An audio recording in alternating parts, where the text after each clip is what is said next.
Sa isang tahimik na gabi sa Vatican, ang mga kampanilya ng orasan ay tumutunog ng 10:00, nagmumungkahi ng kapayapaan, ngunit ang loob ng palasyo ay puno ng mga aninong bumabalot sa katahimikan.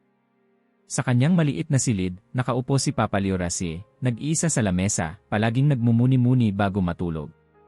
Bagamat siya ay pinakamatataas na tao sa simbahang Katolika, nararamdaman pa rin niya ang bigat ng mundo sa kanyang mga balikat, lalo na ngayong tila parami ng parami ang naliligaw sa pananampalataya. Panginoon, bakit parang mas mahirap akayin ang iyong mga anak sa panahong ito, bulong niya habang hinihimas ang rosaryo na palaging nasa kanyang bulsa. Isang malamig na hangin ang dahan-dahang pumasok sa kwarto, napakabihira dahil sarado ang mga bintana. Biglang namatay ang maliit na lampara sa mesa. Napatigil ang papa at napatingin sa dilim, kinabahan, ngunit mas nanaig ang pananalig kaysa takot. Lumakas ang kabog ng puso niya nang mapansin niyang may mahina, malagintong liwanag na unti-unting bumabalot sa kwarto. Parang may musika mula sa langit na sumasabay sa simoy ng hangin. Tinitigan niya ang liwanag na tila nagiging anyo ng isang babae, malinaw ang mga mata, mapagmahal ngunit malungkot. Leo, wika ng tinig, mahina ngunit tumatagos sa kaibuturan ng kanyang kaluluwa. Huwag kang matakot. Namilog ang mga mata ng papa, napaupo siyang muli sa silya, lumuhod at nagkrus. Mahal na ina, mahina niyang sabi, halos hindi makapaniwala. Lumapit ang liwanag at unti-unting nabuo ang anyo ng mahal na birhen. Nakasuot siya ng maputing damit, may bahagyang asul na balabal, at mga luha ang dumadaloy sa kanyang mga mata. Leo, anak, marami ka ng tiniis at ipinatong sa iyong balikat. Ngunit ngayong gabi, may mas malaking tungkulin kang gagampanan, wika ng Birheng Maria. May mga lihim akong iniingatan sa loob ng 800 taon. Panahon na upang malaman ng mundo, ngunit hindi ng lahat, kundi ng mga piling kaluluwa lamang. Hindi agad nakapagsalita si Leo XVI. Alam niyang hindi ito panaginip, hindi ito ilusyon. Sa ilang sandali, naalala niya ang sinabi sa kanya ng lolo niyang pari noong bata pa siya, kung ipapakita sa iyo ng Diyos ang kanyang plano, huwag mong tanungin kung bakit ikaw, tanungin mo kung paano ka makatutulong. Bakit po ako, mahal na ina, nanginginig niyang tanong. Dahil matapat kang nagdasal, Leo, at nakikinig ka. Ngayong gabi, ipapaalam ko sa iyo ang simula ng isang misyong magbabago, hindi lang ng iyong buhay, kundi ng buhay ng mga matapat na Kristiyano sa buong mundo. Nagsimulang lumiwanag ang paligid, nagmistulang wala na sila sa silid ng papa kundi nasa isang napakalaking bulwagan ng liwanag. Kitang-kita ni Leo ang mga anino ng mga santo, mga anghel na kumakanta, at isang gintong kahon na lumulutang sa gitna. Dito nagsimulang mabuo sa isip niya ang mga sagot. Sa Vatican, sa lugar na hindi kayang pasukin ng sinuman kundi ikaw, mayroong kahong bakal na may 7 selyo. Hanapin mo iyon. Nandoon ang mga balumbon na isinulat ni San Domingos. Hindi lahat ng misteryo ng rosaryo ay nalalaman ng mundo. May 5 misteryo na hindi pa naibubunyag, at ang mga ito ay ibibigay mo ngayon sa mga kaluluwang handang tumanggap. Napahawak ang papa sa dibdib. Paano ko po malalaman kung handa ang isang kaluluwa? Kilala ng puso ang katotohanan. Ang mga nanay na nagdadasal gabi-gabi para sa kanilang mga anak, ang mga lola na pinanatiling buhay ang pananampalataya kahit iniwan na ng iba, sila ang mga tunay kong mystics.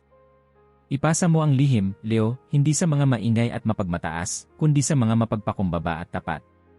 Tumingin si Leo sa mga mata ng birhen, puno ng luha at pag-asa. Paano po ako magsisimula? Bukas ng umaga, bumangon ka bago mag-alas 6. May makikita kang susi sa ilalim ng iyong lumang Biblia. Iyan ang magbubukas ng pintong lihim sa ilalim ng arkibo ng Vatican. Simulan mo ang paghahanap. Huwag matakot. Ako ay laging nasa iyong tabi. Bumalik ang liwanag sa dati nitong lakas, at unti-unting naglaho ang anyo ng birhen. Naramdaman ni Leo ang matinding kapayapaan at pananabik, ngunit kabado pa rin ang kanyang dibdib. Alam niyang hindi ito basta pangitain, ito ay isang misyon mula sa langit.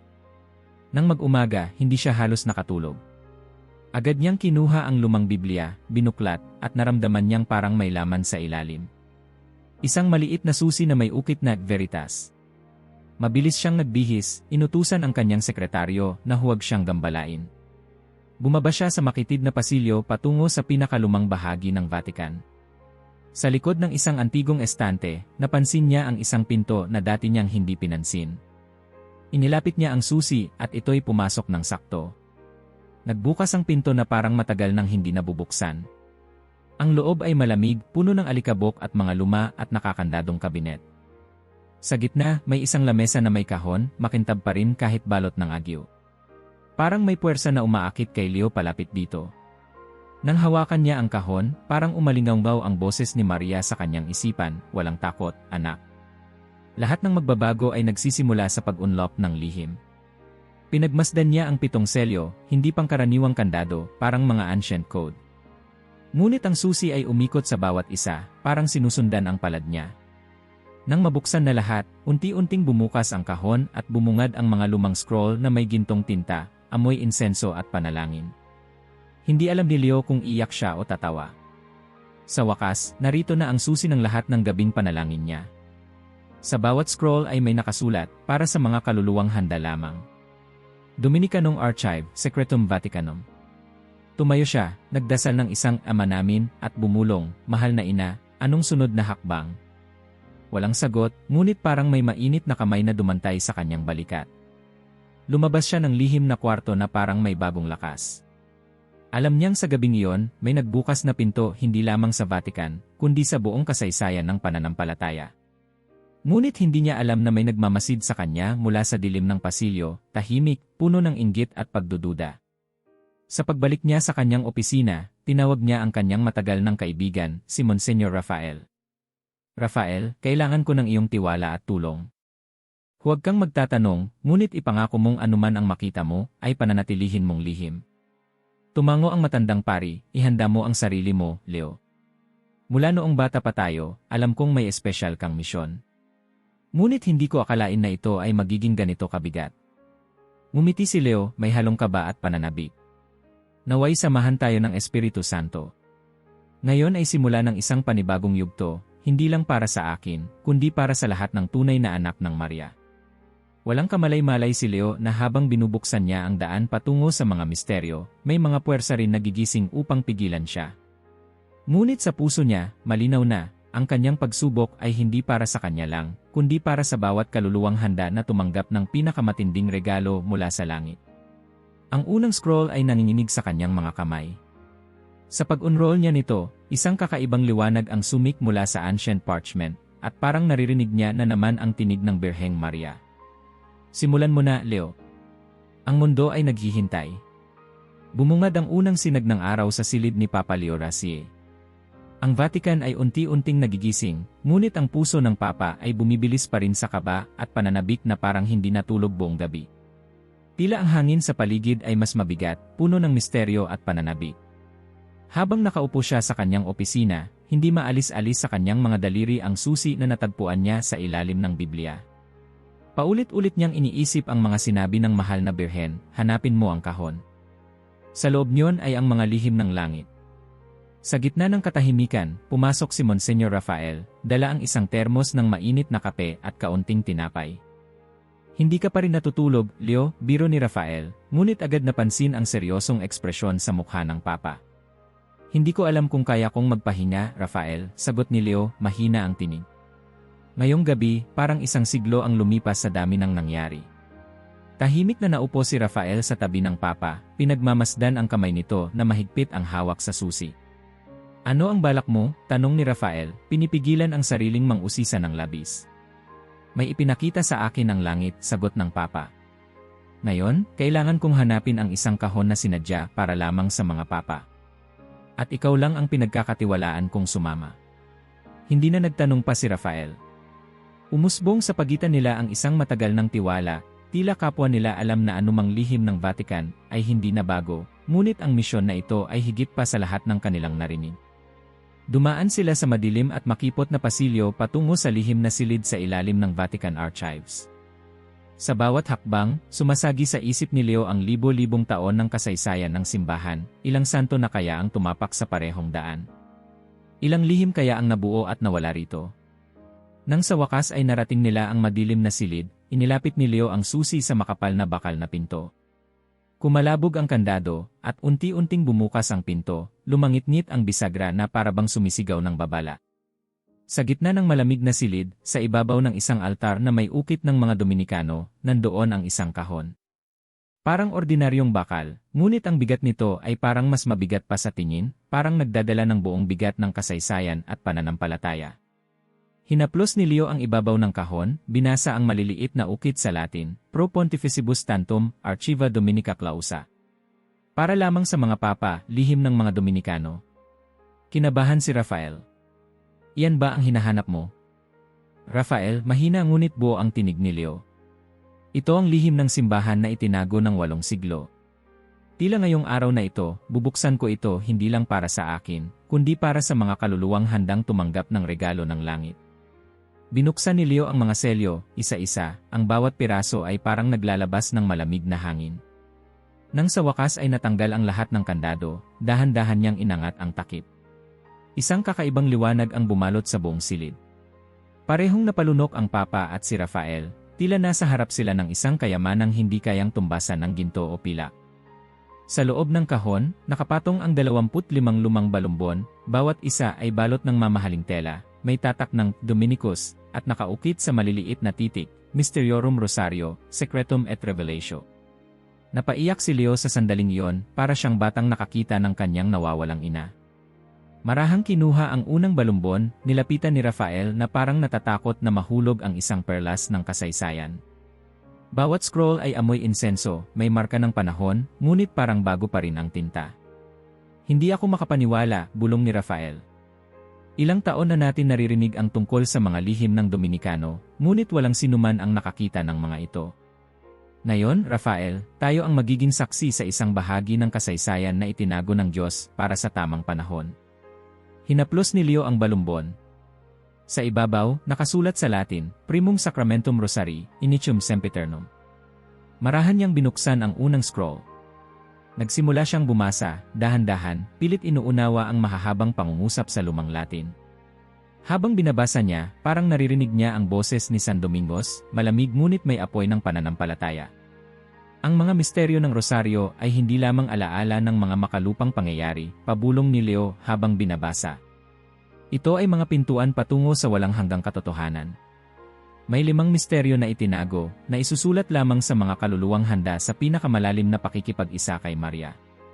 Naramdaman niyang parang may aninong dumaan sa silid, isang presensyang banal at mapagmahal. San Domingos, ikaw ba ito? Bulong ni Leo, tila nananalangin. Isang malamig na ihip ng hangin ang sumagot, at sa isip niya, parang may boses na bumulong, ihanda mo ang puso mo.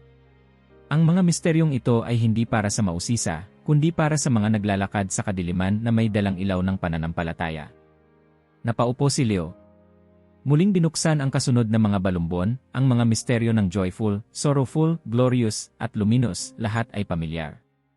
Ngunit nang dumating siya sa ika-21 hanggang 25, nakita niya ang mga pamagat na hindi niya kailanman narinig. Napatigil siya, nanginginig ang kamay, at binasa ang unang linya ng ika-21. Mysterium primum absconditum, Immaculata Conceptio Maria in mente Dei ab Eterno. Lihim na misteryo una, ang walang dungis na paglilihi ni Maria sa walang hanggang kaisipan ng Diyos. Nagkatinginan sila ni Rafael. Hindi ba't ito ay higit pa sa dogma ng Immaculate Conception? Tanong ng matandang pari. Mas malalim, Rafael. Sinasabing bago pa nilikha ang lahat, bago pa si Maria, siya na ang unang iniisip ng Diyos. Para bang ang lahat ng nilalang ay nilikha para sa kanya? Sagot ni Leo, namumuo ang luha sa gilid ng mga mata. Isa-isa nilang tiningnan ang iba pang mga misteryong hindi kilala. Ang ika-22, Prima Ave Maria Dicta ab Angelis in Cielo. Ang unang aba Ginoong Maria na binigkas ng mga anghel sa langit. Ika-23, Maria Rosarium Sine Fine in Colo Recitat. Si Maria ay nagdarasal ng rosaryo ng walang hanggan sa langit. Ika-24, Tacita Intercessio Cordis Maria. Ang tahimik na pamamagitan ng puso ni Maria. At ang huli, ika-25, Maria Universalis Corredemptrix. Si Maria bilang universal na Corredemptrix. Nanahimik si Leo. Hindi niya maipaliwanag ang takot at pagkamangha na nararamdaman niya. Para siyang sinilaban ng liwanag mula sa loob. Parang may nagbukas na pinto sa isang bagong dimensyon ng pananampalataya. Leo, mahina ngunit mariing sabi ni Rafael, ano ang ibig sabihin ng mga ito sa simbahan? Tumango si Leo, bumaling kay Rafael na may ningning sa mga mata. Ibig sabihin nito, Rafael, na may mga kayamanang inihanda ang Diyos para sa panahon ng kadiliman. Kapag ang mundo ay tila nalulunod sa pagkalimot sa kabanalan, saka ibinubukas ng langit ang mga pintuan ng higit na liwanag. Muling binalikan ni Leo ang mga balumbon. Sa bawat pagbasa niya, naramdaman niyang para siyang pinapanday, parang may bumabalot na init sa kanyang dibdib. Habang sinusulat niya ang mga salin sa kanyang sariling kwaderno, nabubuo sa kanyang isipan ang imahe ng isang matandang babae, tapat na nagdarasal araw-araw, mahina ngunit matibay ang pananampalataya. Para sa kanila ito, bulong niya sa sarili. Para sa mga nanay, lola, at mga anak na umiiyak sa gabi, hindi para sa mga mapagmataas o mausisa lamang. Nagpasya si Leo na bago niya ipahayag ang mga misteryong ito, kailangan niya munang unawain at danasin ang bawat isa. Isinara niya ang kahon, dahan-dahang yakap ang mga balumbon na parang mga anak. Hindi ako nag-iisa, bulong niya, naramdaman ang presensya ng mahal na Birhen at ni San Domingos sa silid. Sa labas ng pinto, napansin ni Rafael ang anino ng isang taong dumaan, ngunit mabilis ding naglaho. Mayroong kakaibang kaba na sumagi sa kanya, ngunit pinili niyang huwag munang magsalita. Kinabukasan, tahimik na ginugol ni Leo ang buong araw sa pag-aaral at pananalangin. Hindi siya kumain, hindi rin natulog. Binabasa niya paulit-ulit ang mga misteryo, binabalikan ang bawat titik ng Latin, tinitiyak na nauunawaan niya hindi lamang ang salita, kundi ang espiritu nito. Sa bawat linya, tila may bumubulong sa kanyang puso, isang imbitasyon, isang babala, isang pangako. Nang sumapit ang gabi, muling dumalaw sa kanya ang panaginip. Sa kanyang panaginip, naglakad siya sa gitna ng isang malaking simbahan, napapalibutan ng mga liwanag at anino. Sa harap ng altar, nakita niya ang isang babae, nakayuko, umiiyak habang nagdarasal ng rosaryo. Lumapit siya, inabot ang kamay ng babae, at nagulat nang makita ang mukha ng kanyang sariling lola, ang babaeng nagturo sa kanya ng unang Aba Ginoong Maria. Anak, huwag mong sayangin ang pagkakataong ito. Marami ang naghihintay. Marami ang nangangailangan ng liwanag. Maging instrumento ka ng pag-asa, bulong ng kanyang lola, sabay abot ng rosaryo sa kanyang palad. Nagising si Leo na may luha sa mata at rosaryo sa kamay. Ipinikit niya ang mata, nagdasal ng taimtim, at bumulong, mahal na ina, tulungan mo akong maging tapat sa misyon. Gamitin mo ako upang marating ng mga misteryong ito ang mga pusong tunay na nauuhaw sa liwanag ng langit. Pagmulat ng mata, naramdaman niyang parang may pagbabago sa kanyang paligid. Ang kanyang opisina ay tila napuno ng kakaibang presensya. Nang biglang bumukas ang pinto, pumasok si Rafael, dala ang balita na may ilang matandang madre sa malapit na kumbento na tila sabik makipagkita sa Santo Papa. Sila'y nananaginip ng parehong mga pangitain, liwanag, rosaryo, at mga misteryong hindi nila mabigkas. Nagkatinginan sila ni Rafael, nagkakaintindihan na hindi ito basta-basta pagkakataon. Sabi ni Leo, marahil, panahon na para simulan kong ibahagi ang unang misteryo. Ngunit bago ko ito gawin, kailangang danasin ko muna mismo ang kapangyarihan ng bawat balumbon. Nagdasal siya, at nang tumingin siya sa labas ng bintana, nakita niyang parang may mga aninong umiikot sa paligid ng Vatican, mga kaluluwang uhaw, naghihintay. Alam niyang oras na. Ipinikit niya ang mata, niyakap ang unang scroll, at muling narinig ang tinig ng mahal na Birhen. Simulan mo, Leo. Ang mundo ay handa na. Tahimik ang gabi. Sa gitna ng Vatican, sa maliit at pribadong kapilya, nakaluhod si Papa Leo Rasie, hawak ang unang balumbon. Muling sumasagi sa isip niya ang utos ng mahal na Birhen, na ngayon ay parang mas malinaw pa kaysa dati. Sa bawat pagpikit ng mata, naririnig niyang parang musika ang boses ng langit, ang unang misteryo, Leo. Ang simula ng lahat. Ilang oras niyang pinagmamasdan ang lumang pergamino. Ang tinta, bagamat maputla na, ay tila kumikislap tuwing nadadampian ng liwanag ng kandila. Binasa niyang muli ang nakasulat sa Latin, Immaculata Conceptio Maria in mente Dei ab Eterno. Sa salin, ang walang dungis na paglilihi ni Maria sa walang hanggang isipan ng Diyos. Hindi lamang ito ang misteryong ipinagdiriwang ng simbahan tuwing Disyembre, kundi isang bagay na higit pa sa naabot ng teolohiya. Pumikit si Leo. Mahal na ina, buksan mo ang isip ko. Hayaan mo akong maunawaan ang hiwaga na hindi pa naabot ng tao. Ang sagot ay isang mahina, mainit na pagdampi ng hangin, parang yakap ng isang ina. Sa sandaling iyon, naramdaman niyang tila ang kanyang diwa ay hinahatak palabas ng kanyang katawan, papunta sa isang kalawakan na walang oras, walang hangganan. Walang ilaw maliban sa isang maputing liwanag na tila nababalot ng walang kapantay na pag-ibig. Nakita niya sa paningin ang walang laman na kalawakan, bago pa nilikha ang mga bituin, bago pa may anghel o kahit anong nilalang. Walang naroon kundi isang malalim na katahimikan. At sa katahimikang iyon, may biglang sumik na liwanag, liwanag na hindi lang basta liwanag, kundi isang pag-isip. Isang pagnanasa. Isang plano ng walang hanggang pagmamahal. Ang unang bagay na naisip ng Diyos ay hindi ang mga bundok, hindi ang araw o ang mga tao, kundi si Maria. Napabuntong hininga si Leo habang bumabalik ang diwa niya sa katawan. Iyan ang tunay na simula, bulong niya sa sarili. Bago ang lahat ng kwento ng sangkatauhan, ang unang tibok ng puso ng Diyos ay para kay Maria. Nagpatuloy siyang magnilay. Kung ang unang ideya ng Diyos ay si Maria, ibig sabihin, lahat tayo, lahat ng bagay, ay umiral bilang bunga ng pagmamahal ng Diyos sa Kanya. Ang bawat bituin, ang bawat talulot ng bulaklak, ang bawat kaluluwa, ay isang regalong bunga ng kagalakan ng Diyos sa Kanyang pag-isip kay Maria. Bumaling si Leo sa harap ng altar, inilapag ang balumbon, at inabot ang rosaryo. Ramdam niya ang presensya ng mahal na birhen, parang may mga matang nanonood, nagmamahal, nagpapalakas. Paano ko ipapaliwanag ito sa mga tapat na Kristiyano? Paano nila mararanasan ang hiwagang ito, hindi lang maintindihan, kundi madama mismo, tanong niya sa hangin. Sa isipan niya, nagpakita ang imahe ng isang matandang babae, mahina na, ngunit mahigpit ang kapit sa rosaryo. Si Carmen, isang debotong ina mula sa Espanya, ang unang sumagi sa isip niya. Kilala niya si Carmen hindi dahil sa balita, kundi dahil sa liham na ipinadala nito sa Vatican noon, nagkukwento ng 40 taong panalangin para sa kanyang mga anak na unti-unting nilamon ng mundo. Parang naririnig niya ang boses ni Carmen, nagdarasal sa maliit na silid, "Mahal na ina, bakit tila ang mga dasal ko ay walang tugon? Bakit parang mas lumalayo ang mga anak ko habang ako'y nagdarasal?" Lumapit si Leo sa altar, pinikit ang mga mata, at bumulong, "Carmen, ikaw ang dahilan kung bakit kailangang ibunyag ang misteryong ito." Ang unang misteryo ay hindi lang tungkol sa teolohiya, kundi tungkol sa puso ng bawat inang nananalangin. Muling bumalik ang imahinasyon niya sa pagninilay. Tumayo siya, huminga ng malalim, at para bang may tinig na umuusbong sa loob ng kanyang kaluluwa. "Ipakita mo sa kanila, Leo. Turuan mo silang magdasal sa misteryo ng simula ng lahat. Gawin mong buhay ang panalangin. Ipaliwanag mo ang pagmumuni-muni."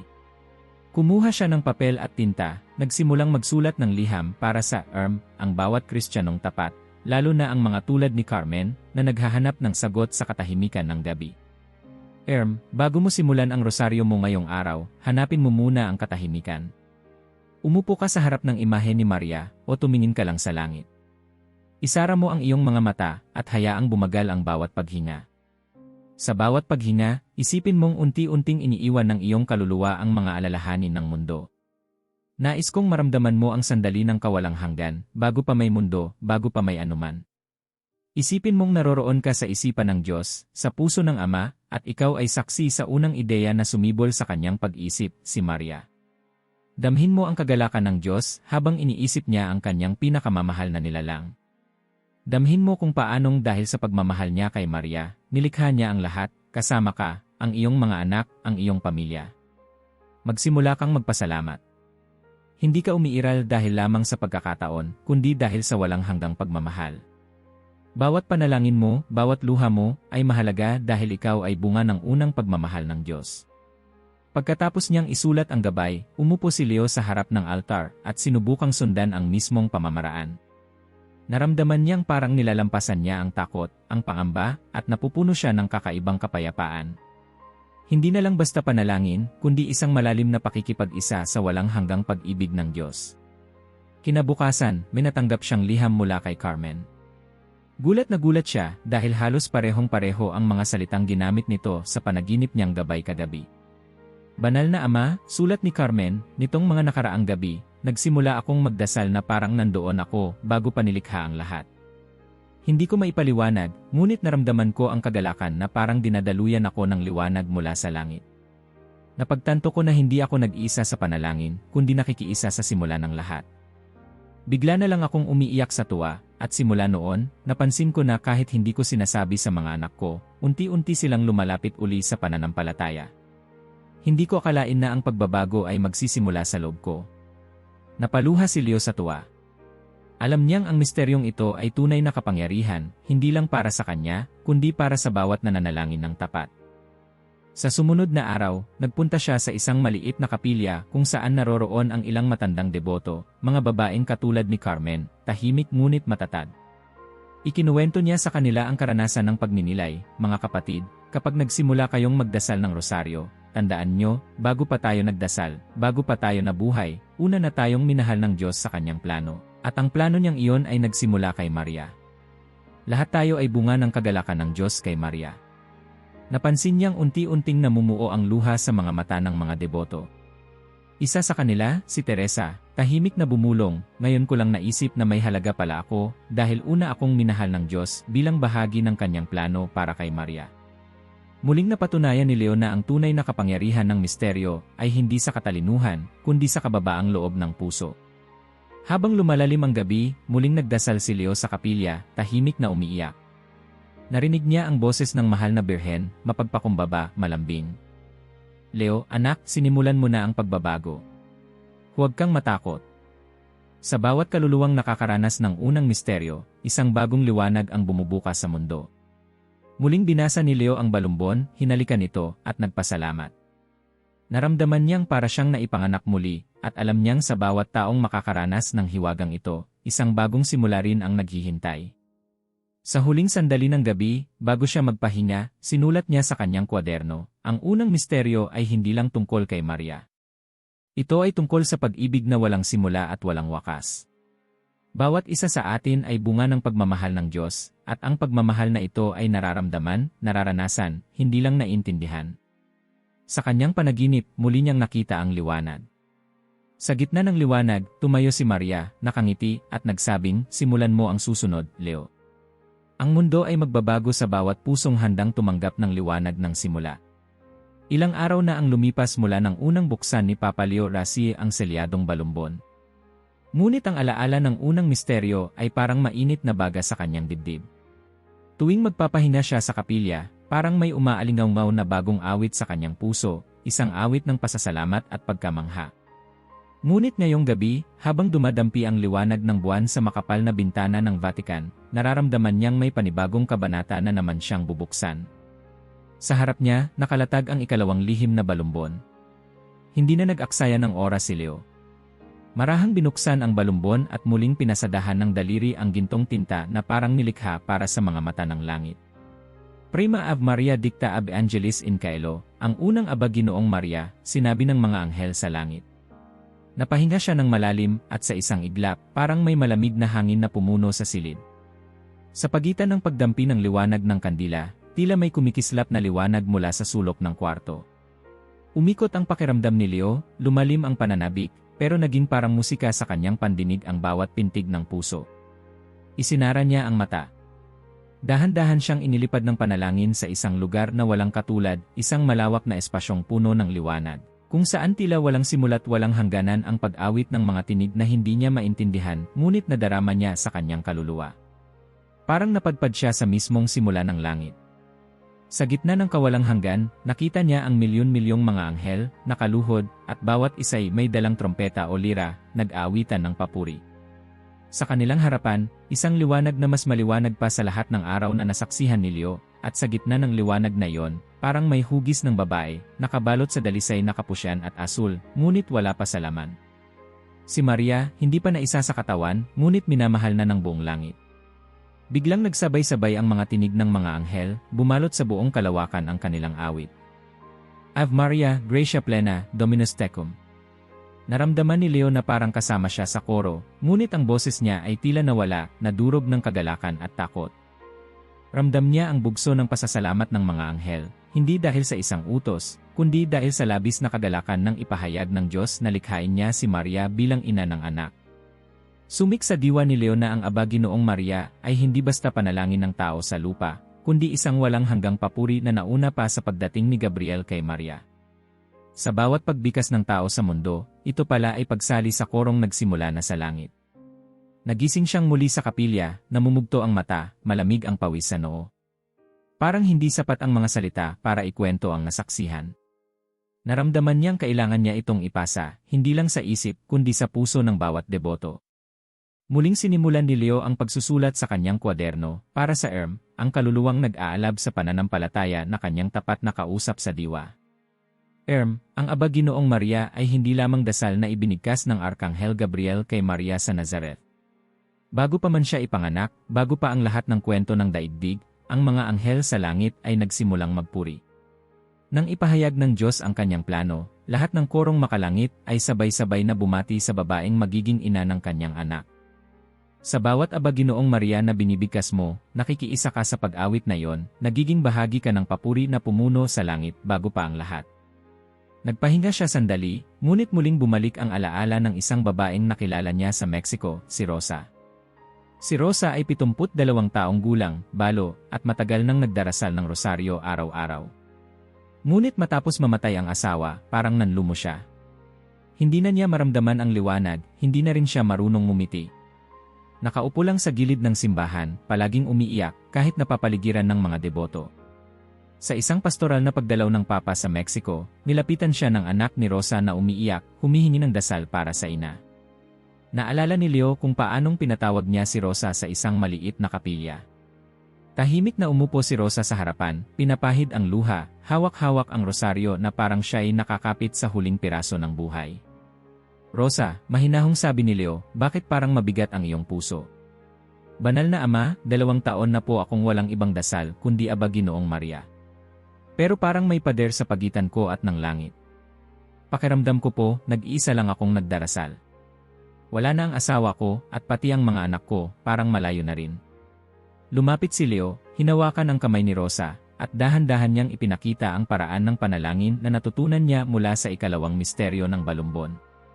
Rosa, bago mo bigkasin ang Aba Ginoong Maria, huminto ka sandali.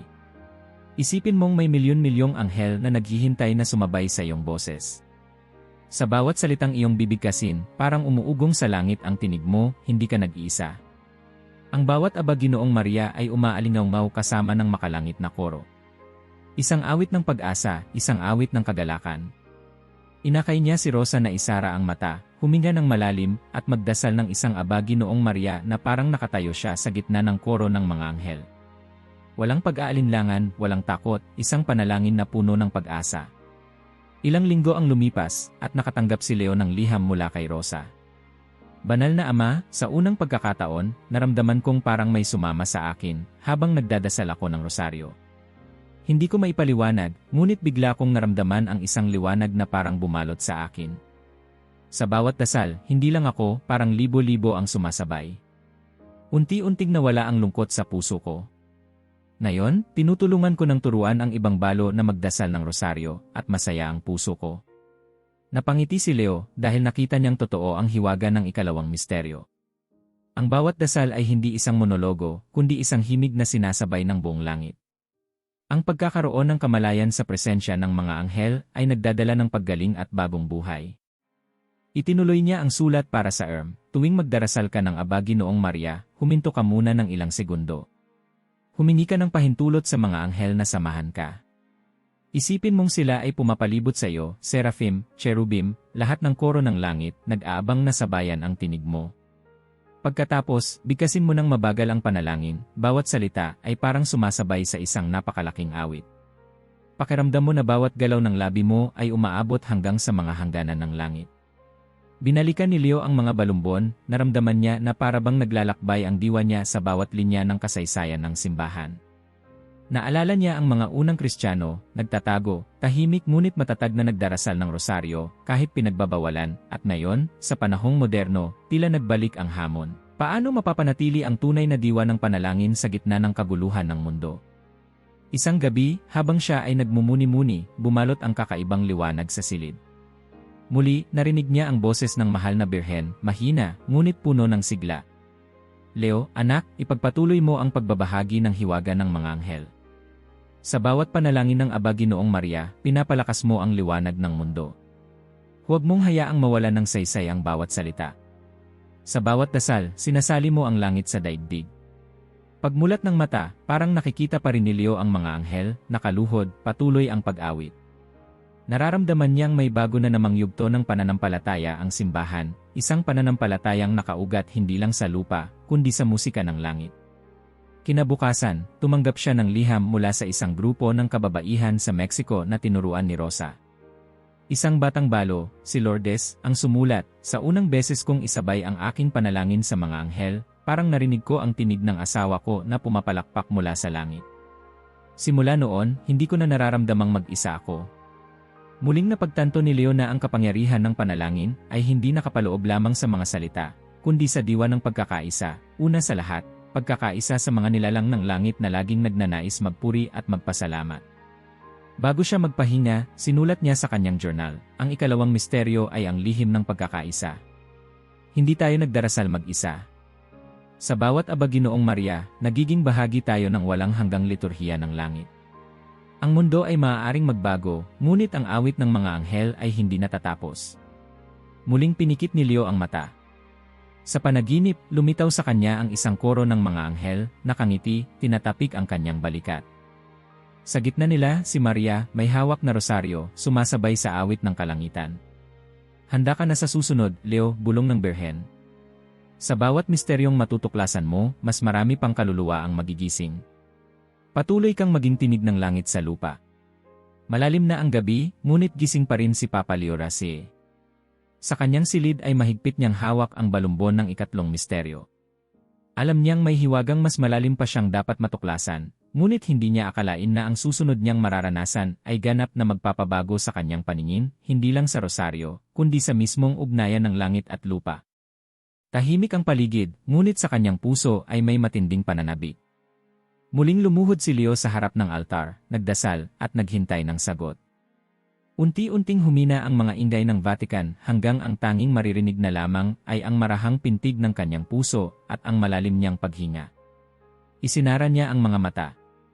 Sa isang iglap, parang nawala ang bigat ng katawan niya, naramdaman niyang nililipad siya ng isang di makitang puwersa. Nagising ang diwa niya sa isang kakaibang lugar, maluwang, puno ng liwanag, tila walang pader, walang kisam, at ang bawat sulok ay kumikislap ng malambot na liwanag na hindi kayang ilarawan ng mga salita. Sa gitna ng liwanag na iyon ay may isang trono, hindi ordinaryong trono, kundi isang luklukan ng kadalisayan, kalinisan, at pag-ibig. Doon, nakita niya si Maria, nakaupo, ang mukha ay puno ng kapayapaan at kagalakan. Nakadamit siya ng puti at asul, ang korona niya ay binubuo ng mga bituin, at sa kanyang mga kamay ay may rosaryo, mas makislap kaysa sa alinmang perlas o ginto na nakita ni Leo sa mundo. Nakapalibot sa kanya ang libu-libong mga santo at anghel, tahimik ngunit nagsisilbing parang mga saksi sa isang pagdiriwang na walang katapusan. Nakatitig si Leo habang si Maria ay nagsimulang magdasal ng rosaryo. Ang bawat Aba Ginoong Maria ay parang musika, isang awit na may kapangyarihang gumising ng buong sansinukob. Hindi ito parang rosaryong narinig niya sa lupa, bawat salita ay puno ng pagmamahal, bawat salin ng mga daliri sa butil ay nagpapalabas ng liwanag na umaabot sa pinakadulo ng kalawakan. Naupo si Leo sa paanan ng trono na mangha. Sa bawat dasal ni Maria, parang may nagbabago sa kalikasan ng panalangin sa lupa. Tuwing banggitin niya ang Aba Ginoong Maria, parang biglang nagkakaroon ng lakas at kulay ang panalangin ng bawat deboto sa mundo. Tuwing nananalangin ang isang tao ng rosaryo, kahit saan, kahit anong wika, agad itong sinasalubong ni Maria mula sa langit at pinupuno ng perpektong pagmamahal, dinadalisay at inaakyat hanggang sa trono ng Diyos. Hindi niya namalayan na umiiyak na siya. Ang rosaryo, na dati ay inakala niyang personal na panalangin, ay naging tulay pala ng lupa at langit. Lahat ng dasal, kahit gaano kadi perpekto, ay sinasalubong at sinasamahan ni Maria. Naramdaman ni Leo ang init ng kamay ni Maria na dumantay sa kanyang ulo, at sa isang iglap, narinig niya ang malambing na tinig, "Leo, anak, walang rosaryo na binibigkas sa mundo na hindi ko sinasabayan. Kapag may nanalangin, kahit sa pinakamalayo o pinakamadilim na lugar, naririnig ko, tinatanggap ko, at dinadalisay ko. Hindi ko pinapayagang mag-isa ang aking mga anak sa kanilang panalangin." Biglang napuno ng liwanag ang paligid, at naramdaman ni Leo na parang may libu-libong mga tinig na sabay-sabay nagdarasal, lahat ng wika, lahat ng edad, lahat ng lahi. Sa bawat tinig, sinasabayan ni Maria, at bawat dasal ay umaangat sa isang korong hindi matutumbasan ng anumang musika sa lupa.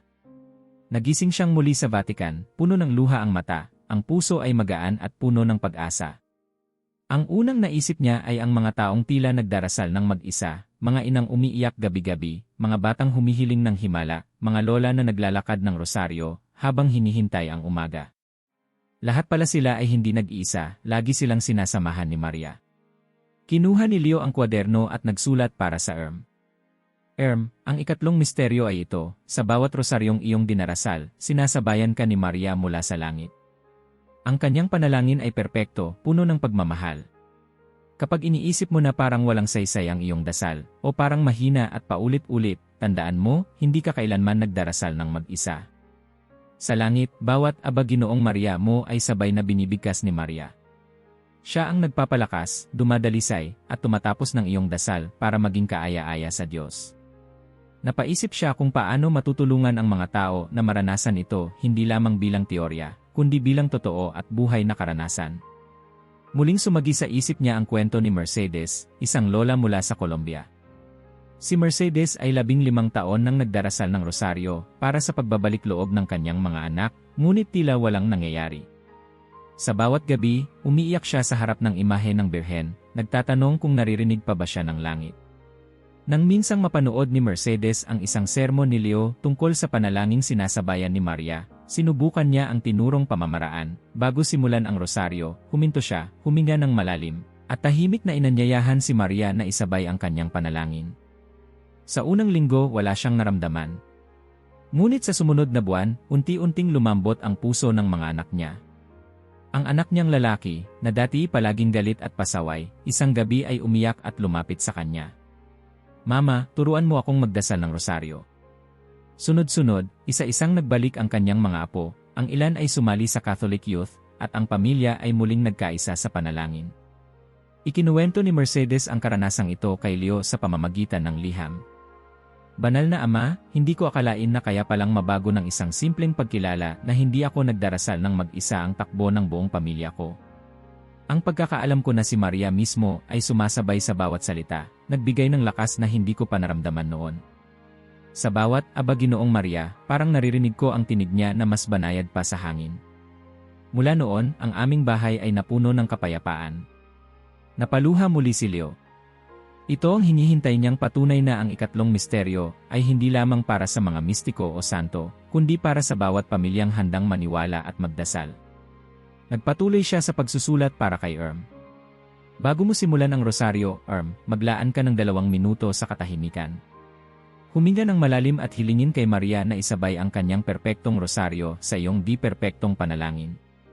Isipin mong tuwing binibigkas mo ang bawat Aba Ginoong Maria, si Maria sa langit ay sinasabay ang boses niya sa iyo, nagmamahal, nag-aalaga, nagpapalakas. Sa pagitan ng bawat dekada, manahimik ka ng 1 minuto, pakiramdaman mo ang kanyang presensya. Sa huli, magpasalamat ka hindi lang sa dasal, kundi sa pagsabay ni Maria. Ang pagkakaisa ng langit at lupa ay tunay na nangyayari sa bawat butil ng rosaryo mo. Sinimulan ni Leo ang kanyang sariling rosaryo ng ganito. Napansin niyang nag-iba ang pakiramdam niya, mas tahimik, mas puno ng tiwala, at parang ang bawat salita ay umaabot sa langit ng walang hadlang. Sa katahimikan ng gabi, ramdam niya ang diwa ni Maria na nakayakap sa bawat panalangin, sinasabay ang sariling tinig para buuin ang kulang at palakasin ang mahina. Isang araw, lumapit sa kanya si Rafael, dala ang balita na parami ng parami ang mga pamilya sa buong mundo ang nagbabalik loob sa pananampalataya matapos maranasan ang e-celestial synchronization na tinuro ni Leo. May mga liham mula sa Africa, Asia, Europa, puro kwento ng pagbabago, ng pagbalik ng pag-asa, ng milagro sa simpleng panalangin. Niyakap ni Leo ang matalik na kaibigan, sabay sabi, Rafael, ang rosaryo ay hindi lang panalangin ng mga mahihina. Ito ang mismong tinig ng langit na dinadala tayo pauwi sa puso ng Diyos. Hindi na ito misteryo, ito ay realidad para sa sinumang handang tumanggap at maniwala. Sa mga sumunod na araw, nagpatuloy si Leo sa pagninilay, pinagtitibay ang paniniwala na ang bawat rosaryo, kahit mahina, kahit puno ng pagod, ay ginagawang perpekto ni Maria. Muling bumalik sa kanyang panaginip ang liwanag ng langit, nasa trono muli si Maria, nakangiti, at kasabay niyang naririnig ang libu-libong dasal ng mga bata, matanda, mayaman, mahirap. Lahat ay sinasabay ni Maria, nilalakipan ng kanyang pag-ibig, at dinadala sa trono ng Diyos. Hindi mo kailangang maging perpekto, Leo, bulong ng Birhen. Ang puso mong handang magdasal ay sapat. Ako ang magtatapos at magdadalisay ng lahat. Nagising siyang may ngiti sa labi, puno ng pag-asa. Alam niyang ang rosaryo ay tunay na sandata ng langit. Sa bawat panalangin may milagro. Sa bawat butil may liwanag. At sa kanyang puso, muling umalingaw-ngaw ang utos. Ibahagi mo ang susunod na misteryo. Handa na ang mundo. Malalim ang gabi at ang lahat ng Vatican ay nakalubog sa katahimikan. Ngunit sa loob ng maliit na kapilya, nananatiling gising si Papa Leo XVI. Walang kandila, walang musika, tanging ang liwanag ng buwan mula sa bintana at ang marahang tibok ng kanyang puso ang nagbibigay ng buhay sa lugar. Sa harap ng banal na sakramento, nakaluhod siya, halos hindi gumagalaw, ni walang dasal na namumutawi sa labi. Walang humihingi ng himala. Walang umaasang sagot. Ang katahimikan ay ganap, parang nagpatigil ang langit at lupa para pakinggan ang pintig ng pusong handang maghintay. Nararamdaman ni Leo na ang dami ng misteryong ipinakita sa kanya ng langit ay parang dagat na hindi matanaw ang dulo. Ngunit ngayong gabi, kakaiba ang kanyang dasal. Walang salita. Walang hinahanap. Walang hinihingi. Sa gitna ng katahimikan, naramdaman niyang parang may mainit na kamay na dahan-dahang humahaplos sa kanyang balikat. Pumikit si Leo. Hindi niya naririnig ang boses ni Maria. Hindi niya nakikita ang mga anghel o liwanag. Ngunit ramdam niya ang isang presensya, malambot, payapa, punang pag-ibig. Isang ina na tahimik na nakabantay, isang puso na tumitibok sa tabi niya. Parang lumalim pa ang katahimikan. Unti-unti, naunawaan niya, ang ikaapat na misteryo ay hindi tungkol sa mga salita, sa mga dasal na paulit-ulit na binibigkas, kundi tungkol sa paglalapit ng dalawang pusong nagmamahal, ang puso ng tao at ang puso ni Maria. Nagsimulang umagos ang luha ni Leo. Sa unang pagkakataon, walang pangungusap na sumasagi sa isip niya, walang dasal na gustong isambit. Tahimik lang siyang umiiyak, damang-dama ang katahimikan na parang musika. Sa puso niya, alam niyang hindi siya nag-iisa, ang mahal na ina, bagamat walang imik, ay kaisa niya sa panalangin. Naramdaman niya ang pahiwatig, hindi lahat ng dasal ay kailangang marinig. Ang pinakamakapangyarihang panalangin ay madalas yaong walang salita, tanging puso ang nagsasalita. Parang sagot ito sa daan-daang gabing ginugol niya sa harap ng altar na naghahanap ng sagot, ng milagro, ng kasagutan sa lahat ng sigaw ng mundo. Ngunit ngayong gabi, ang sagot ay katahimikan. Muling binuksan ni Leo ang balumbon ng ikaapat na misteryo. Walang mahahabang paliwanag, walang teolohiya. Sa halip, isang maikling linya lang ang nakasulat sa sinaunang Latin. Tacita intercessio cordis Maria. Ang tahimik na pamamagitan ng puso ni Maria. Nag-isip siya ng mga salita para sa ngunit alam niyang walang salita ang sasapat. Kaya't nagsimula siyang sumulat, hindi para magpaliwanag, kundi para mag-anyaya. Minsan, sa dami ng dasal na sinasabi natin, nakakalimutan nating ang pinakadiwa ng panalangin ay hindi salita, kundi katahimikan. Ang ikaapat na misteryo ay ang tahimik na pakikiisa kay Maria. Umupo ka lang sa harap ng larawan o imahen niya. Huminga ng malalim. Hayaan mong tumahimik ang isip at pakinggan mo ang tibok ng iyong puso. Sa bawat pintig, isipin mong sumasabay ang puso ni Maria. Walang salita, walang dasal, tanging presensya at pag-ibig. Pinatagal ni Leo ang katahimikan, pinayagan ang sarili niyang maging marupok, maging bata sa harap ng Diyos. Isang malalim na paghinga at naramdaman niyang parang pinapayapa siya ng isang bisig ng ina. Hindi niya alam kung ilang oras na siyang nakaluhod. Nang dumilat siya, unti-unti nang sumisikat ang araw. Sa mga sumunod na araw, muling naglakbay ang kanyang isipan. Sa bawat liham, bawat kwento ng mga tao mula sa iba't ibang panig ng mundo, napapansin niyang may mga pusong pagod na sa dami ng dasal, mga pusong mas nangangailangan ng katahimikan kaysa sa salita. Isang araw, nakatanggap siya ng liham mula sa isang obispo sa Brazil, mula sa isang maliit na lungsod na tinatawag na São Miguel. Ang lungsod ay kilala noon sa karahasan, droga, at pagkawatak-watak ng mga pamilya. Walang katahimikan doon, laging may sigaw, may away, may takot. Ngunit nitong huling taon, may kakaibang nangyari. Isinulat ng obispo, "Banal na Ama, minsang dumalaw ang isang matandang madre sa aming diocese. Tahimik siya, hindi marunong magtalumpati, hindi rin siya sanay magturo sa malalaking grupo. Ngunit may dala siyang kakaiba, ang katahimikan.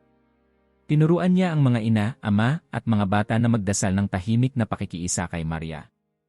Hindi nagtagal, nagsimulang magsama-sama ang mga pamilya tuwing gabi.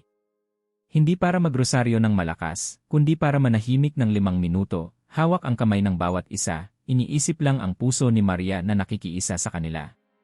Sa loob ng 1 taon, unti-unting bumaba ang karahasan sa aming lungsod. Ang dating mga batang nagbebenta ng droga ay tumutulong na ngayon sa simbahan. Ang mga mag-asawang maghihiwalay ay muling nagkabati. At ang mga pamilyang wasak ay muling nabuo, lahat ito ay nagsimula sa 5 minutong tahimik na panalangin gabi-gabi. Napaluha si Leo habang binabasa ang liham. Walang sermon, walang himala, kundi ang himala ng katahimikan. Isinulat niya sa Erm, subukan mong manahimik kahit 5 minuto bawat araw kasama si Maria. Huwag kang matakot kung walang tunog, kung walang sagot. Sa katahimikan, matatagpuan mo ang presensya ng ina. Matututo kang makinig hindi lang sa Diyos, kundi sa sarili mong puso. At kapag natutunan mo ang lihim ng tahimik na panalangin, mararamdaman mo ang kapayapaang hindi kayang ibigay ng mundo.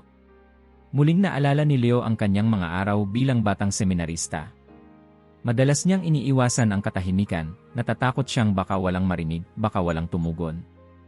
Ngunit ngayon, nauunawaan na niya ang katahimikan ay hindi kawalan, kundi presensya ng Diyos at ng mahal na ina. Isang pagyakap na hindi kailanman bibitaw. Habang isinusulat niya ang mga gabay para sa naramdaman niyang mas magaan ang kanyang puso. Unti-unti ring dumarating ang mga balita mula sa iba't ibang bansa. May mga kabataang nakahanap ng direksyon sa buhay matapos ang tahimik na panalangin, may mga pamilya na muling nagkaisa, may mga komunidad na natutong magpatawad. Lahat dahil sa lihim na misteryong ito. Bago matapos ang araw, lumuhod si Leo sa harap ng altar. Pinikit niya ang mga mata at pinalaya ang isip. Wala siyang hiningi. Wala siyang sinabi. Sa loob ng katahimikan, naramdaman niya ang isang tinig, hindi sa pandinig, kundi sa puso. Leo, anak, ang bawat pintig ng puso mo ay kaisa ng puso ko. Kapag natutunan mong manalangin ng tahimik, natutunan mong makinig, at doon mo maririnig ang tunay na tinig ng Diyos. Nang bumalik siya sa kanyang silid, muling sumulat si Leo. Kung ang mundo ay matutong tumahimik, matututo itong makinig sa Diyos at sa isa't isa. Sa puso ng katahimikan, doon ipinapanganak ang himala. Muling bumalik sa kanyang panaginip ang imahe ng lungsod ng San Miguel. Nakita niyang gabi-gabi, libu-libong kandila ang sabay-sabay pinapatay sa mga bahay, tanda ng pagpasok ng tahimik na panalangin.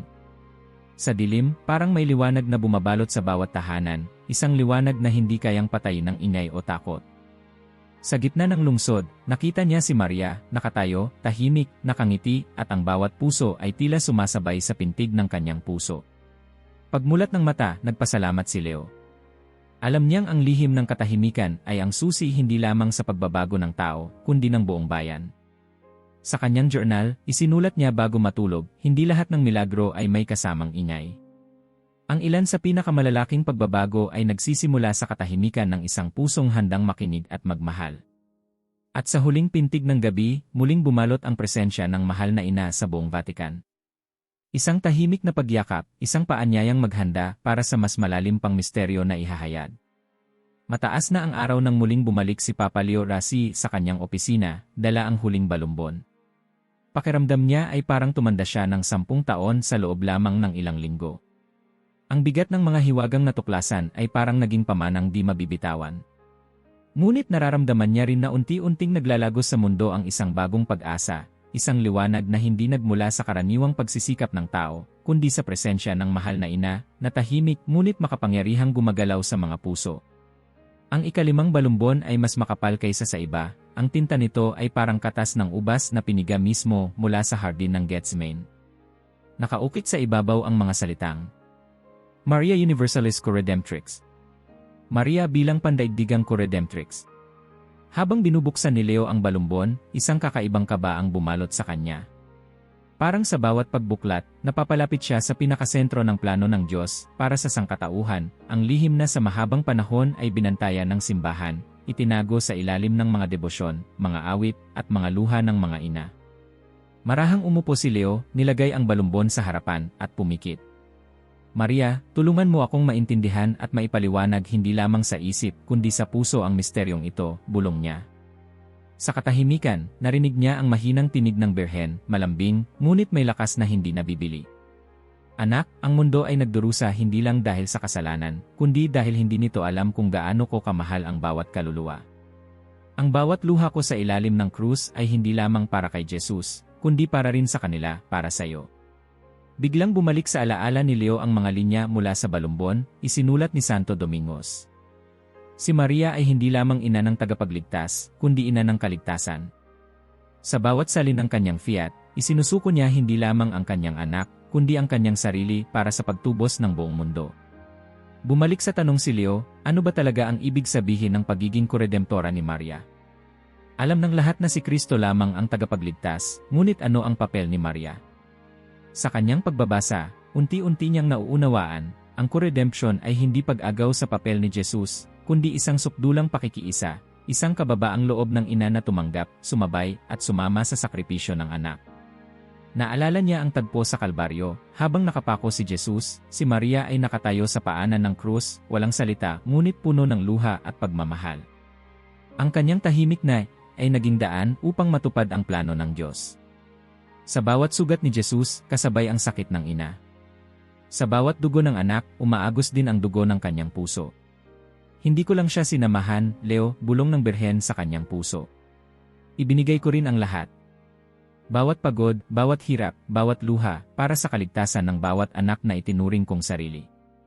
Sa tuwing binibigkas ko ang fiat, inuulit ko ang aking pagtanggap sa misyon, hindi lamang noon kundi sa bawat kaluluwa na dumaranas ng hirap sa mundo. Ipinikit ni Leo ang mga mata at naramdaman ang bigat ng misteryong ito. Paano niya ito ipapaliwanag sa sa mga simpleng deboto, sa bawat taong uhaw sa pag-asa? Muling binalikan niya ang kanyang mga karanasan sa mga debotong ina at lola, mga babaeng nag-alay ng buhay para sa pamilya, tahimik ngunit matibay, nagdadala ng krus araw-araw na walang nakakapansin. Sumulat siya sa ang pagiging koredemptora ni Maria ay ang pagsama niya hindi lamang sa sakripisyo ni Jesus, kundi sa bawat sakripisyo mo bilang ina, bilang anak, bilang tao. Sa bawat araw na pinipili mong magpatawad, magtiis, magmahal kahit masakit, kaisa ka ni Maria. Hindi ka nag-iisa sa krus na dinadala mo. Ang kanyang ay laging kasabay ng mo. Sa bawat pagtanggap mo sa paghihirap, sa bawat luha mo para sa pamilya, ginagawang mahalaga at makabuluhan ni Maria ang iyong sakripisyo. Inalala ni Leo ang mga kwento ng milagro at pagbabalik loob na natanggap niya matapos ituro ang misteryong ito. Sa Africa, may isang nanay na nagdarasal gabi-gabi, binubuhat ang rosaryo habang ginagamot ang anak na may malubhang sakit. Sa araw-araw niyang pagdarasal, iniaalay niya ang kanyang takot at pagod para sa kaligtasan ng anak at ng mundo. Isang umaga, nagising ang bata na parang walang nangyaring sakit.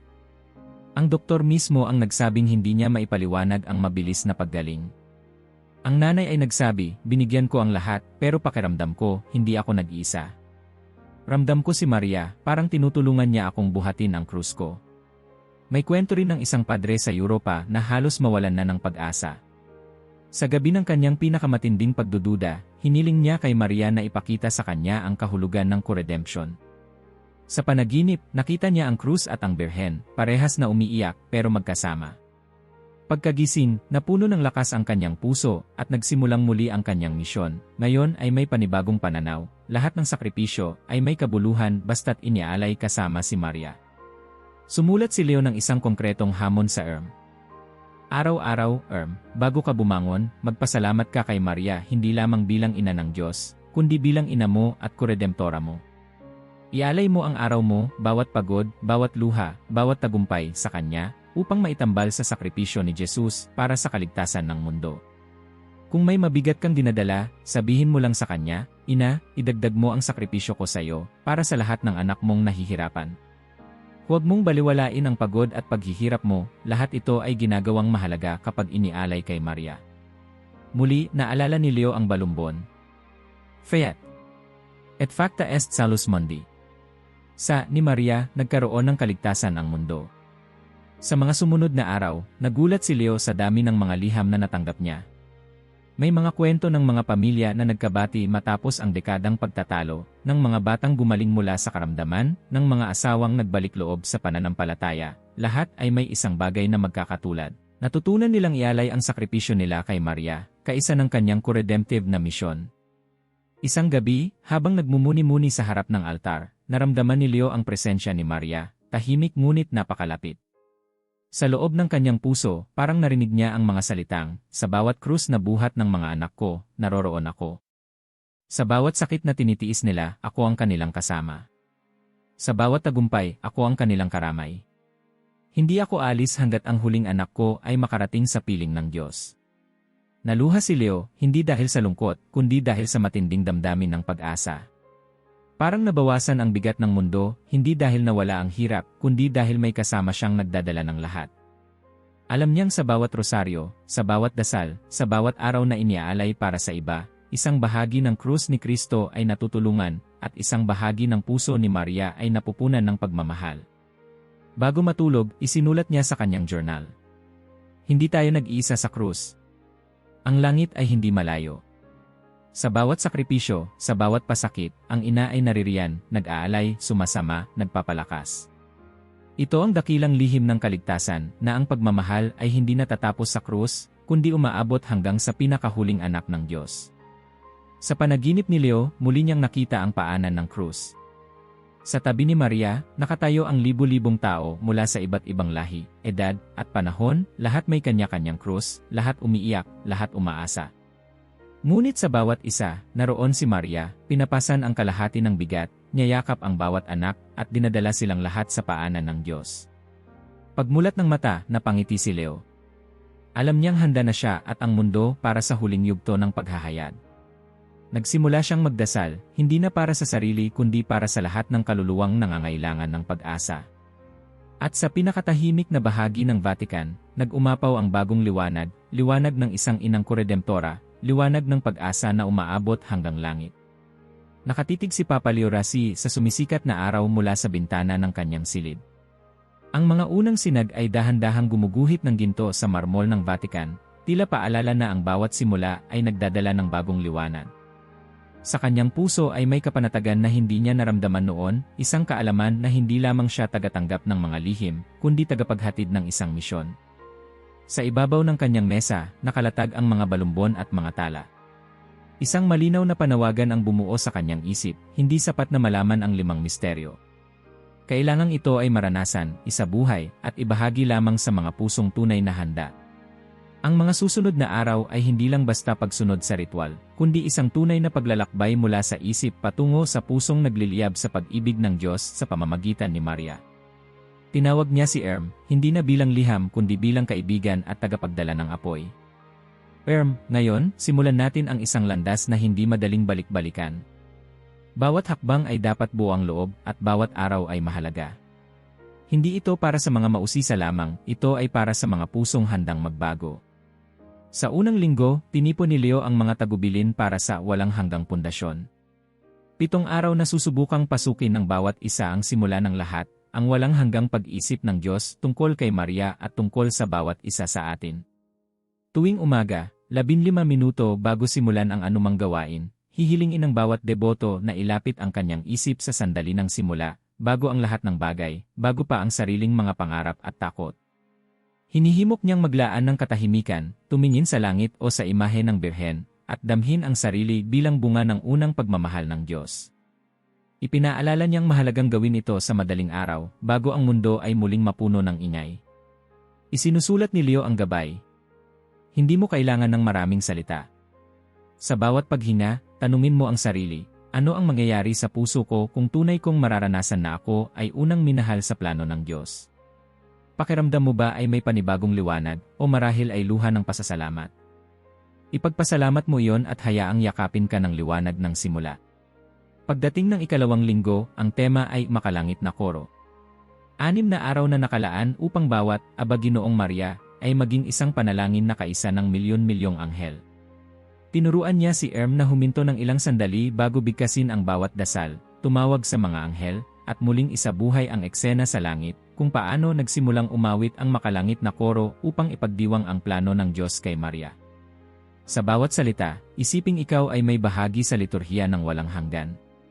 Sa ika-4 na araw ng linggong ito, maglaan ng oras upang muling bisitahin ang unang misteryo, pinagsasama na ang daloy ng walang hanggang simula at ng awit ng mga anghel. Sa pagtatapos ng linggo, nakita ni Leo ang mga liham na dumarating mula sa iba't ibang dako ng mundo. May nanay sa pool niya na unang beses na naramdaman ang kagalakan sa gitna ng malalim na kalungkutan matapos niyang simulang sabayan ang mga anghel sa panalangin. Pakiramdam ko ay hindi na ako nag-iisa, wika ng babae. Sa bawat dasal, parang naririnig ko ang musika ng langit. Ang ikatlong linggo ay para sa kabuang pagsasama. Sa huling 7 araw, ang layunin ay pagsamahin at isabuhay lahat ng 5 misteryo, dekada bawat araw. Unang dekada, walang hanggang pag-iisip ng Diyos. Ikalawa, makalangit na koro. Ikatlo, sinusubaybayang rosaryo ni Maria. Ikaapat, katahimikan ng puso. Ikalima, co-redemptive na pasasalamat. Sa bawat araw, ipinapayo ni Leo na umupo o lumuhod sa harap ng altar, o kahit sa simpleng lugar ng dasal. Hawak ang rosaryo, dumaan sa bawat dekada na may ganap na kamalayan kung anong misteryo ang isinasabuhay. Sa pagitan ng bawat dekada, maglaan ng katahimikan. Hindi mo kailangang madaliin. Damhin mo ang presensya ni Maria, ng mga anghel, ng sariling pamilya.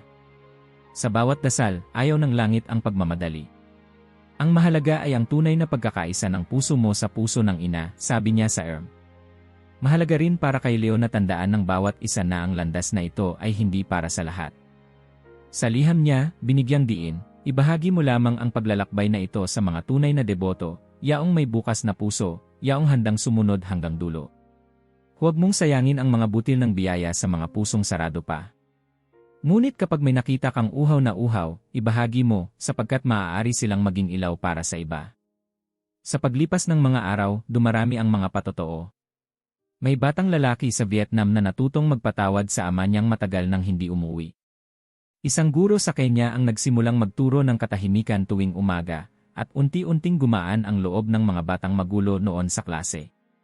May matandang pari sa Canada na, matapos ang 21 araw, ay parang nabuhay muli, bawat misa ko, parang may ibang liwanag na sumasama sa altar, sulat niya.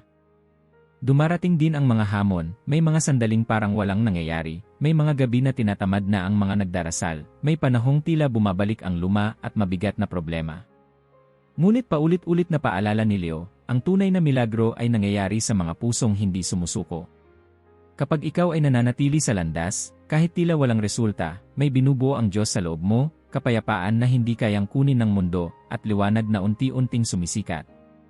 Ang ika-negatibo 21 araw ay tinawag niyang ipagtitipon ng liwanag. Sa araw na ito, iminumungkahi niya na magdasal sa madaling araw, tanghaling tapat, at bago matulog, 3 beses na itinatambal ang sarili sa walang hanggang pag-isip ng Diyos, makalangit na koro, at katahimikan ng puso ni Maria. Sa huling pagninilay, iniaabot niya ang hamon, itanong mo sa sarili mo, anong liwanag ang tumubo sa akin? Sino ang dapat kong patawarin, pasalamatan, yakapin? Anong pagbabago ang pinakatahimik, ngunit pinakamalalim? Nagtipon ng mga kwento si Leo mula sa mga parokya, bayan, at tahanan na tumugon sa hamon ng 21 araw. Sa isang maliit na bayan sa Portugal, halos lahat ng pamilya ay nagsimulang magdasal ng tahimik tuwing gabi. Sa ikalawang linggo, napansin ng mga guro na ang mga bata ay mas masaya, mas magalang, at mas mabilis magpatawad. Sa Brazil, isang grupo ng kabataan ang nagbuklod at nagtulungan upang ayusin ang lumang simbahan. Sinabi nilang ang lakas ng kanilang pagkakaisa ay nagmula sa mga gabing pinagsaluhan nila ang katahimikan sa harap ng Birhen. Sa huling gabing bago matapos ang paglalakbay, muling nagtipon si Papa Leo sa kapilya.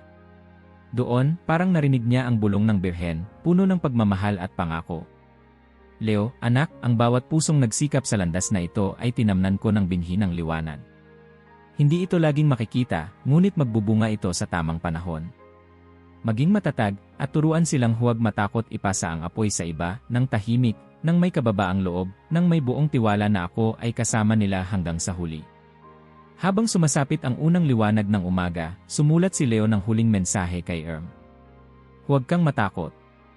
Kapag tapos mo na ang 21 araw, huwag mong isipin na natapos na ang paglalakbay.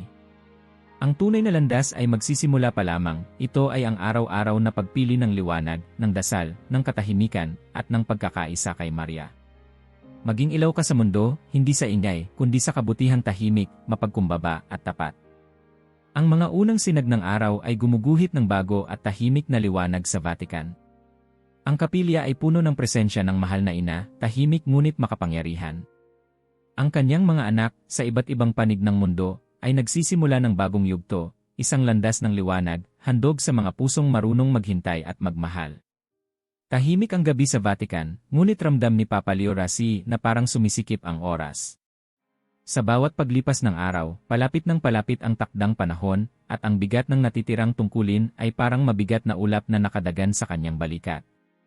Sa lahat ng kanyang mga pagninilay at paghahayag, walang gabing kasing bigat nito. Alam niyang ang bawat salita, bawat gabay, bawat misteryong ibinahagi ay sandata para sa mga kaluluwang handang sumagot sa tawag ng langit. Ngunit ang panahon ay nauubos na, at ang lihim na ito ay muling ilalayo sa mata ng mundo. Lumuhod si Leo sa pribadong kapilya, magdamag na nagbabantay, parang isang sundalong nagbibilang ng huling sandali ng kanyang misyon. Sa katahimikan ng altar, hinarap niya ang krusipiko at ang imahen ng Birhen Maria. Sa bawat patak ng oras, ramdam niya ang kirot ng isang amang kailangang magpaalam sa kanyang mga anak. Habang sumasapit ang hating gabi, marahan niyang binuksan ang kanyang liham para sa ang tapat na kaluluwang naglakbay kasama niya sa bawat misteryo. Huminga siya ng malalim at sinimulan ang huling paanyaya. Ang bawat lihim ay may oras ng paglilihim at oras ng pagbubunyag. Ngayong gabi, sa hangganan ng 2025, narito ka, dala ang lahat ng yaman na maipapasa ng langit. Ngunit hindi sapat na malaman, hindi sapat na marinig, ang tanging tunay na kayamanan ay ang maisabuhay, mapatibay, at maipasa sa iba. Ang mga sandali ay mabilis na nauubos. Ang mga misteryo ay muling itatago sa lalim ng langit. Ngunit ang grasya, ang biyaya, ang pagbabago, iyong iyon na kung yayakapin mo. Habang isinusulat niya ang bawat linya, naramdaman niyang bumibigat ang hangin, na parang may presensyang makapangyarihan sa paligid. Sa biglang liwanag na sumik mula sa sulok ng kapilya, muling nagpakita ang mahal na Birhen. Hindi siya nagsalita, isang tingin lang, at ramdam ni Leo na ang bawat salitang binibigkas niya ay pinapatotohanan ng ina. Tumayo si Maria sa gitna ng liwanag, nakadamit ng puti at asul, at sa kanyang mga mata ay nakita ni Leo ang malalim na pag-unawa at awa. Ang presensya ng langit ay bumalot sa buong silid, parang yumakap ang langit at lupa sa isang hininga. Sa katahimikan, walang boses na narinig, ngunit parang lahat ng salita ay biglang lumitaw sa puso ni Leo, malinaw, payapa, at puno ng pangako. Anak, narinig niyang bulong sa kaibuturan ng kaluluwa, iparating mo sa lahat ng mga tapat na nakatanggap ng 5 misteryo na ang biyayang ipinangako ko ay tunay. Ang sinumang magpapatuloy at magtitiyaga, ang sinumang gagamit ng bawat araw upang mahalin, magdasal, magpatawad, at mag-alay ng sarili, dadalhin ko sa aking piling sa huling sandali ng kanilang buhay. Ang kanilang mga puso ay hindi na mauuhaw, at ang kanilang mga pamilya ay magtatamo ng ilaw na hindi mapapawi ng dilim. Ang pangakong ito ay hindi para sa mga mausisa, kundi para sa mga naglakad ng landas hanggang sa huli. Muling umagos ang luha ni Leo.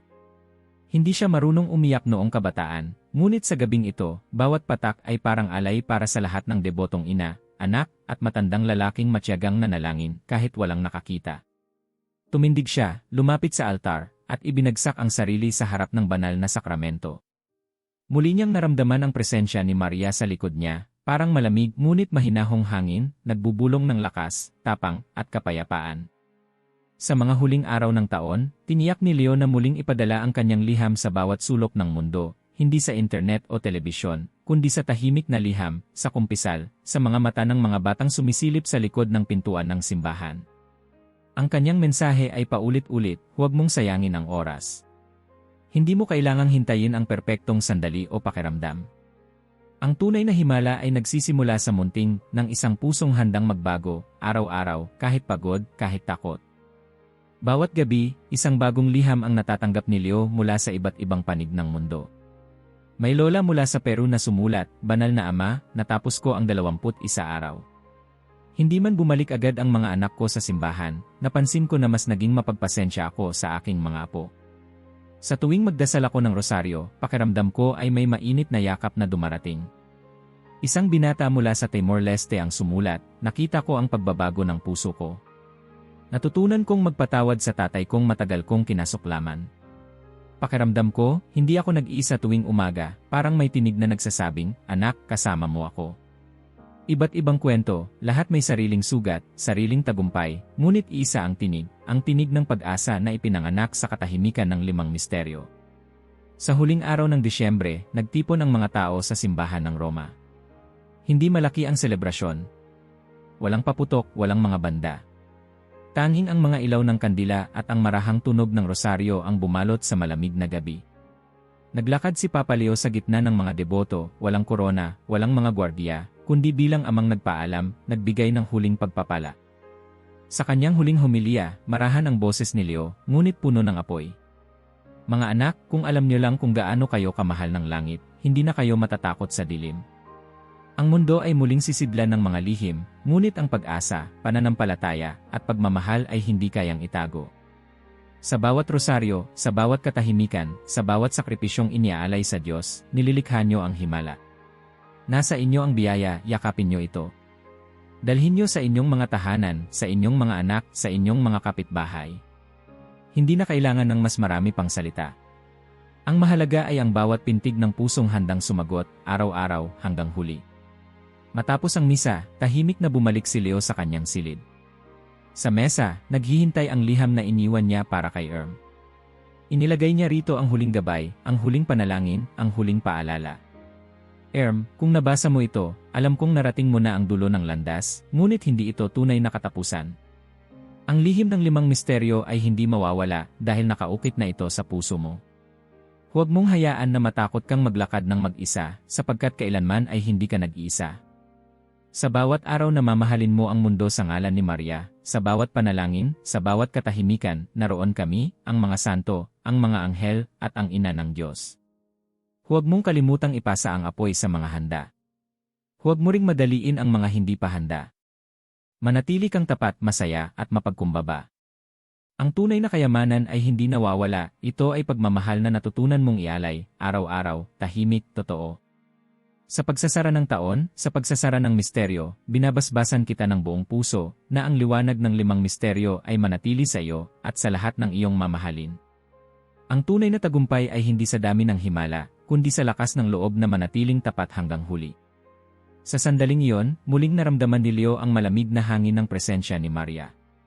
Sa pinakatahimik na bahagi ng Vatican, nagningning ang liwanag ng isang inang laging nariyan, nakatanaw, nakabantay, at naglalakad sa tabi ng bawat anak na matapang na sumagot sa tawag. Hindi na mahalaga kung anong misteryo ang susunod na ibubunyag ng langit. Hindi na rin mahalaga kung kailan muling ilalantad ang 5 lihim. Ang mahalaga, ang bawat pusong tumanggap, sumagot, at nagpatuloy ay nagwagi na. Ang pintuan ng langit ay nananatiling bukas, at ang pag-ibig ng Diyos ay handang sumalubong, araw-araw, magpakailanman. Sa huling sandali ng gabi, isang liwanag ang dumampi sa Vatican, hindi pansin ng mundo, ngunit napansin ng langit. Ang misyon ni Leo ay tapos na, ngunit ang kwento ng bawat pusong tumugon ay magsisimula pa lang. I like ang video at mag-subscribe sa channel kung nagustuhan mo.